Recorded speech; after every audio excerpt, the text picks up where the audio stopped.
Pour assurer l'unité physique du territoire national et assurer la fluidité du transport sur la rivière Songa, le président Denis Sassou Nguesso a réitéré sa volonté et sa détermination à désenclaver le département de la Likwala. Promesse faite à la population de ce département lors de la campagne présidentielle de 2021.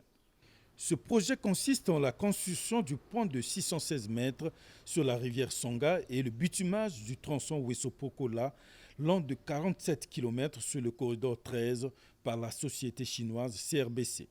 Cette route passera par Mbirou, un village qui a la particularité de renseigner sur un point de l'histoire du Congo la bataille entre Français et Allemands en 1914.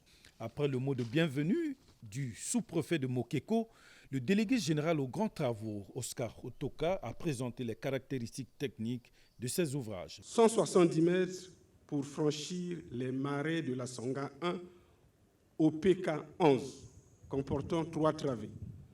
616 mètres sur la Songa au point kilomètre, 19 plus 500 comportant 7 travées.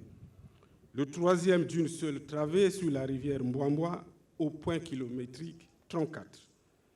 La construction d'un poste de paysage des essieux. La construction de 8,5 km de voirie urbaine avec éclairage à Pokola. Partenaire important dans la réalisation de ces infrastructures, la Banque de développement des États de l'Afrique centrale, à travers son vice-président, a indiqué que cette institution a pris l'engagement d'œuvrer aux côtés du Congo pour la construction des infrastructures de base. Le financement que la BDHC a octroyé à l'État congolais s'élève à 99 milliards 700 millions de francs CFA. Donc on peut arrondir à 100 milliards de francs CFA. C'est pour couvrir les travaux de l'extension de la route Ouesso-Pokola, ainsi que le pont sur la Sanga, avec quelques aménagements connexes au niveau de la municipalité de Pokola. C'est donc un projet intégrateur qui rentre dans le cadre des 11 projets intégrateurs prioritaires de la CEMAC. Le ministre d'État, ministre de l'Aménagement du Territoire, des Infrastructures et de l'Entretien routier Jean-Jacques Bouya a quant à lui déclaré que le chef de l'État vient de poser les jalons du désenclavement de la Likwala.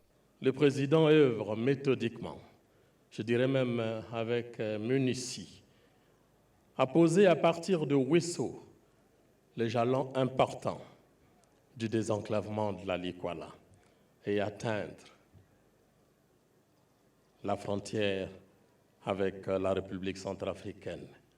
Ce geste du président de la République revêt un caractère vital pour les populations car il matérialise une fois de plus sa volonté de traduire dans les faits et dans l'action les ambitions qu'il nourrit pour son pays, d'où le rituel de bénédiction des notables de la Songa au cours duquel des attributs du pouvoir ont été remis au chef de l'État peu avant le lancement officiel des travaux. Avec la construction de ces deux ouvrages, Denis Sassou Nguesso a grandement réussi son pari.